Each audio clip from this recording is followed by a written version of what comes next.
Bonjour tout le monde, alors aujourd'hui on se retrouve pour la lecture du chapitre 28 de Charlie et la chocolaterie. Dans le chapitre précédent, le chapitre 27, que se passe-t-il? Dans le chapitre 27, Mike TV se fait téléviser. Qu'est-ce que ça veut dire téléviser? Ça veut dire qu'il a vu l'expérience de Mr. Wonka juste avant, qui arrive à transmettre une barre de chocolat dans une télé, et du coup Mike veut faire la même chose. Et lui-même veut réussir à atterrir dans la télé. L'expérience fonctionne, mais pas vraiment, puisqu'il finit bien dans la télé, mais il finit par être tout petit dans la télé. Donc à la fin du chapitre 27, les Oompa Loompa viennent chercher Mike pour le ramener dans une salle où ils pourront l'étendre et tenter de lui redonner une taille normale. Alors, dans ce chapitre 28, on va commencer dans une ambiance un peu particulière, puisque du coup, tous les enfants, sauf Charlie, sont partis. D'ailleurs, ce chapitre s'appelle « Seul Charlie reste ». Quelle sera la prochaine salle? Dit Mr. Wonka après avoir regagné l'ascenseur en courant. Allez, en route, partons! Ça nous fait combien d'enfants maintenant? Le petit Charlie regarda Grand-Papa Joe et Grand-Papa Joe regarda le petit Charlie. « Mais, Mr. Wonka !» lui cria Grand-Papa Joe. « Il n'y a plus que Charlie !» Mr. Wonka se retourna et regarda Charlie d'un air hébété. Il y eut un silence. Charlie resta immobile en serrant fort la main de Grand-Papa Joe. « Tu veux dire qu'il n'y a plus que toi ?» dit Mr. Wonka en feignant la surprise. « Eh bien, oui, » dit tout bas Charlie. Alors soudain, Mr. Wonka explosa. « Mais mon petit !» s'exclama-t-il. « Cela signifie que tu as gagné !» Et d'un bond, il quitta l'ascenseur et serra la main de Charlie si fort qu'il faillit lui arracher le bras. « Oh, toutes mes félicitations !» cria-t-il. « Quelle joie! Je suis enchanté, enchanté! Ça ne pouvait être mieux, c'est merveilleux! Sais-tu que, dès le début, mon petit doigt me disait que ce serait toi? Bravo Charlie, bien joué, c'est formidable! Maintenant, la fête va commencer pour de vrai. Mais ce n'est pas une raison pour traînasser. Nous avons encore moins de temps à perdre qu'avant. Il nous reste une foule de choses à voir avant la fin du jour. Et puis tous ces gens que nous devons aller chercher.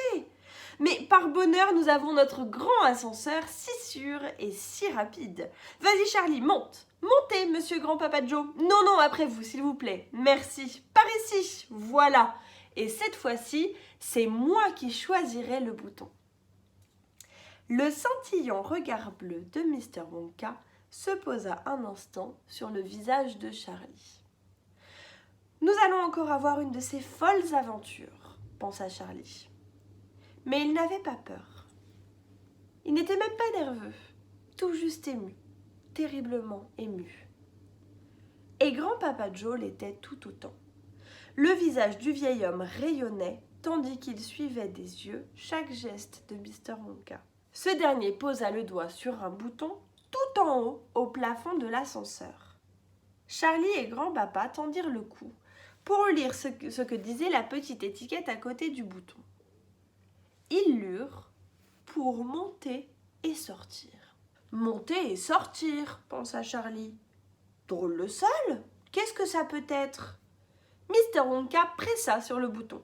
Les portes de verre se refermèrent. « Agrippez-vous bien !» cria Mr. Wonka. Et fout!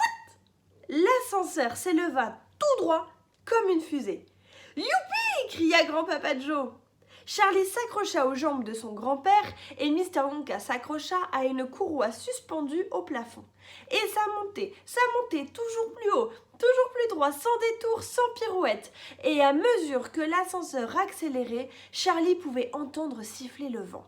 « Youpi !» cria encore Grand-Papa Joe. « Youpi ! Nous voilà partis !»« Plus vite !» cria Mr. Wonka en cognant à la paroi de l'ascenseur. « Plus vite ! Plus vite ! Sinon, à ce train-là, nous ne traverserons jamais. »« Traverser quoi ?» hurla Grand-Papa Joe. « Qu'y a-t-il à traverser ?»« Ha ha !» cria Mr. Wonka. « Attendez voir ! Cela fait des années que j'ai une envie folle de presser sur ce bouton, mais je ne l'ai jamais fait jusqu'à présent. J'ai été tentée souvent, oh oui, drôlement tentée. Mais je supportais mal l'idée de faire un grand trou dans le toit de l'usine. Et voilà mes amis, cette fois-ci, ça y est. Mais vous ne voulez pas dire, cria grand-papa Joe, vous ne voulez tout de même pas dire que cet ascenseur... Mais si, parfaitement, répondit Mr. Wonka. Attendez voir, nous sortons. Mais il est en verre, hurla grand-papa Joe. Il volera en 1 000 000 d'éclats. C'est possible, dit Mr. Wonka, toujours souriant, mais c'est du bon gros verre. Et l'ascenseur monta plus vite, toujours plus vite, et puis soudain, crac! Et ce fut au-dessus de leur tête un tintamarre affolant de bois éclaté et de tuiles cassées. « Au secours !» hurla grand-papa Joe. « C'est la fin de tout, nous sommes perdus !» Et Mr. Wonka dit « Mais non, nous sommes sauvés, nous sommes sortis !» Et c'était bien vrai. L'ascenseur avait traversé le toit de la chocolaterie. Il s'enfonçait dans le ciel comme une fusée et le soleil inondait le plafond de verre. Au bout de 5 secondes, il planait à près de 1000 mètres au-dessus du sol. « L'ascenseur est devenu fou !» hurla grand-papa Joe. « Ne craignez rien, cher monsieur, dit calmement Mr. Wonka. Et il appuya sur un autre bouton. L'ascenseur s'arrêta comme par enchantement. Il demeura sur place, suspendu en plein air, planant comme un hélicoptère au-dessus de la chocolaterie, au-dessus de la ville, qui s'étalait à leurs pieds comme une carte postale. Par le sol de verre, Charlie pouvait voir, au loin, les petites maisons, les rues et par-dessus tout cela, une épaisse couche de neige. Quelle étrange et inquiétante impression d'être debout sur du verre en plein ciel. On avait le sentiment d'être debout sur rien du tout. « Est-ce que ça va bien ?» demanda grand-papa Joe. « Qu'est-ce qui fait tenir en l'air cet engin ?»« L'énergie de chocolat, dit Mr. Wonka. 1 million d'unités d'énergie de chocolat. « Oh, regardez !» cria-t-il en désignant la terre. « Voilà les autres enfants qui rentrent chez eux. » Voilà, on a terminé de lire le chapitre 28. Alors, qu'est-ce qui se passe dans ce chapitre 28 ?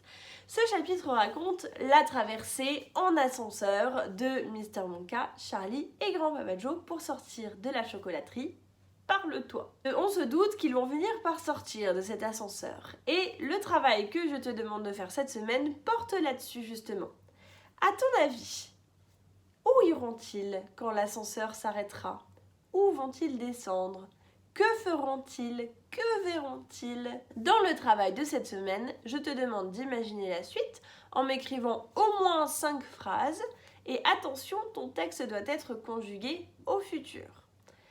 Voilà, si tu as besoin d'aide, tu peux m'envoyer un mail ou me parler par Skype. En tout cas, je te souhaite une bonne semaine et je te dis à bientôt.